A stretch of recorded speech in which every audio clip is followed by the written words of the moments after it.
Kalau di Sumatera Utara, saya berani bilang inilah kurma yang berbuah lebat, khususnya di Tanah Karo. Kita yang pemula, kita yang berani-beranian menanam kurma di cuaca dingin, kan gitu. Ini pun bisa berbuah. Kurma kita seperti ini lebatnya, menanamnya sungguh-sungguh, merawatnya sungguh-sungguh. Terus kita serta berdoa juga, itu dia.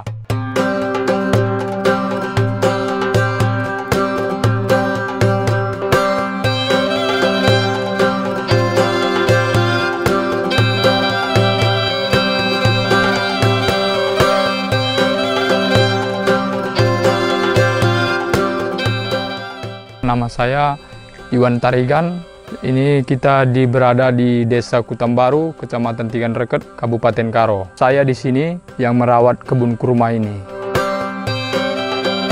Tahun 2016, bapak saya berjalan-jalan ke Timur Tengah, terus ke Thailand, ke Inggris, lihat tanaman kurma. Dia tanya di sana, apakah bagus kalau ditanam di Sumatera?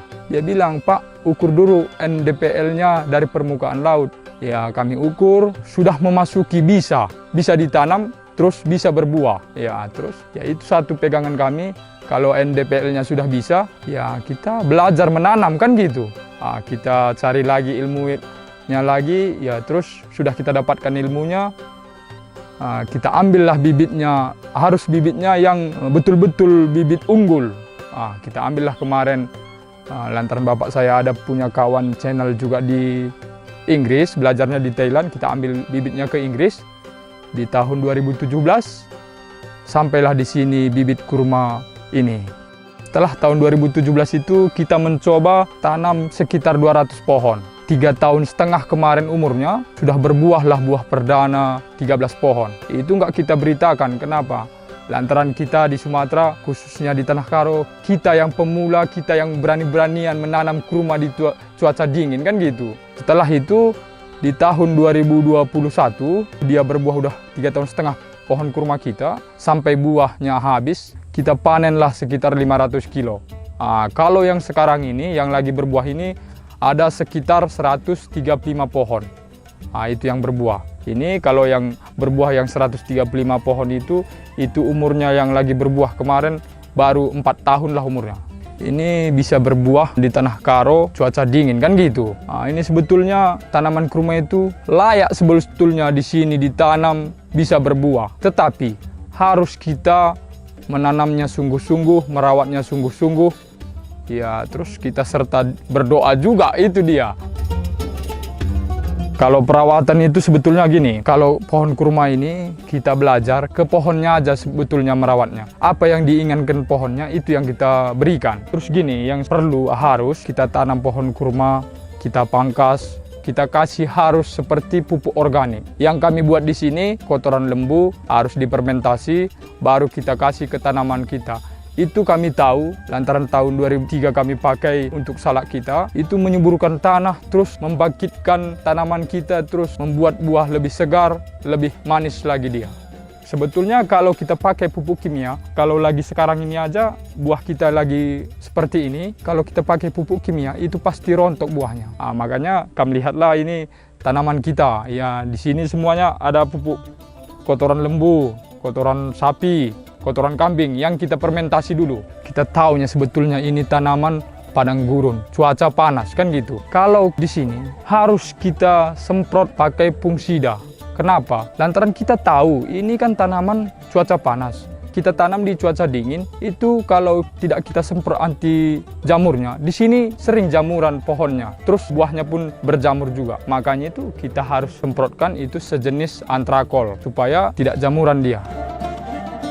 Ini kenapa kita bungkus buah kurma kita, kan gitu. Tanaman buah kurma ini seperti yang saya bilang tadi, ini tanaman padang gurun cuaca panas.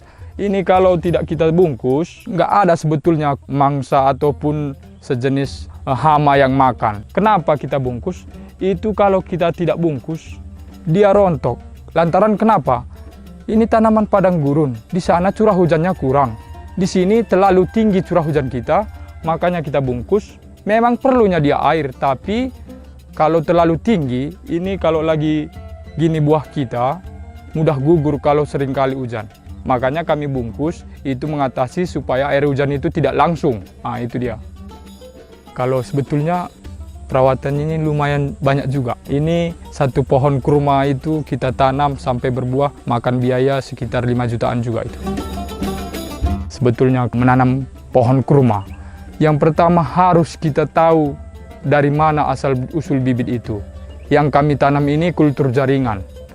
Kalau kita tidak tanam dari kultur jaringan ataupun dari anak sunu, itu bisa berbuahnya dia. Kalau kita tanam dari biji, kalau dari biji itu cuma 30% bisa berbuah ataupun berbunga jantan. Makanya kalau kita petani-petani yang pengen menanam kurma, ya harus bersungguh-sungguh cari bibitnya dulu. Dari mana asal usul bibit itu harus kita tahu, supaya ya bisa maksimal hasilnya gitu. Kalau untuk kemarin kita yang tahun 2020 itu kita jual di Sumatera aja, di Medan. Kita jual itu ya cuman di sini aja lah, sudah habis. Yang sekarang ini yang lagi berbuah ini 135 pohon. Itu untuk tamu kita aja, ini kan udah kita buka untuk umum kan gitu. Udah kita terima untuk tamu yang datang kemari gitu. Untuk tamu kita aja kewalahan kita untuk buah kurma ini. Kenapa? Yang tamu datang kemari kan membeli buah kurma muda ataupun buah kurma segar. Dia nggak cari buah kurma sekering. Ya makanya ya belum pun kuning ataupun belum masak, sudah ada yang punya gitu. Kalau nanti ini, kalau sudah kuning semua, itu namanya kalau dari Jawa namanya buah rutop. Kurma segar kan gitu. Itu ini aja sudah banyak yang menelpon-nelpon, udah kuning gitu. Ya sudah mau datang dia kemari. Ya sudah banyak juga yang booking gitu. Kita bercerita di kebun kurma kita. Kalau di kebun kurma kita ini kita kasih kurma muda, itu masih hijau buahnya, itu 1 kilonya 250. Kalau yang kuning itu kita jual 200.000 per kilonya. Kalau dia nanti sampai kering, hitam, itu yang kita dapatkan di bulan puasa itu kan kurma kering namanya. Kalau kering nanti 1 kilonya 150. Lebih murah kering. Kenapa? Lantaran kurma muda itu kan ya banyak bercerita, kurma muda itu banyak manfaatnya. Yang pertama ya sudah banyak pengunjung kita kemari mengambil kurma muda. Untuk apa saya bilang? Ini banyak manfaatnya bang, untuk promil. Bagi yang teman-teman sudah lama menikah, belum mempunyai keturunan, konsumsi kurma muda ini bisa menyuburkan katanya gitu. Inilah manfaat dari kurma muda, makanya dia mahal. Ini namanya perjenjang, satu jenjang ini biasanya itu kalau yang ini kita perkirakan sekitar 12 ataupun 15 kilo. Sudah pernah kami panen, khususnya masih muda dia, kami potong satu jenjang, itu kami timbang, kita dapatkan 18 kilo. Tapi itu yang supernya kami kemarin ambil. Kalau ini kita perkirakan 12 kilo, sudah pastilah dia. Sini ada sekitar 5 jenjang. 5 jenjang itu ya kita perkirakan, ya kita buat aja 10 kilo kan udah 50 kilo. Kalau dia sampai kuning, ya kita kalikan lah itu. 200.000 per kilo. Berbuah kemarin kurma kita di tahun 2020, saya pesan online buah rutop yang dari Arab. Dari sana kemarin saya pesan 1 kilo sampai di sini, saya ambil buah kurma kita yang kuning, saya bedakan rasanya, tidak ada beda rasanya. Terus tamu kita juga yang kemari, dia memakan buah kurma kita yang segar, dia tahu seperti di Thailand rasanya ataupun di Arab katanya gitu. Tidak ada beda rasanya.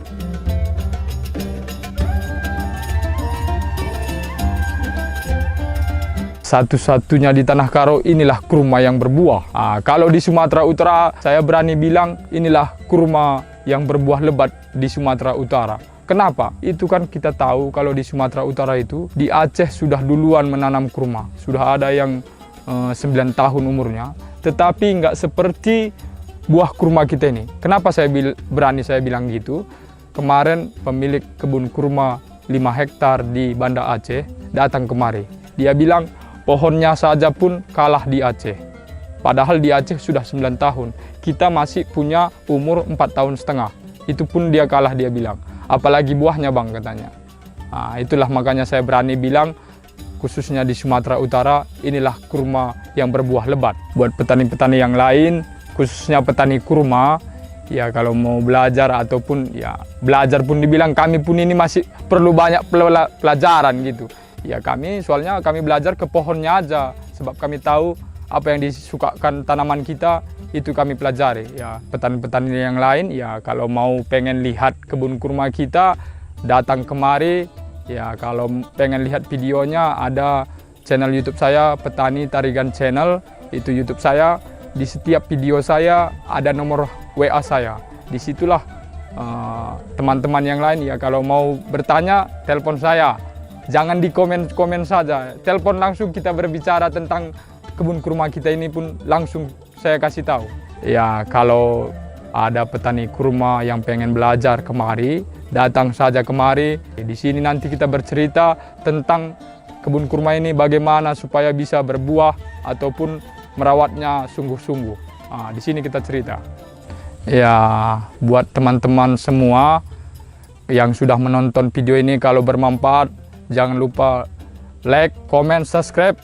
Ya, video ini khususnya channel Cap Capung.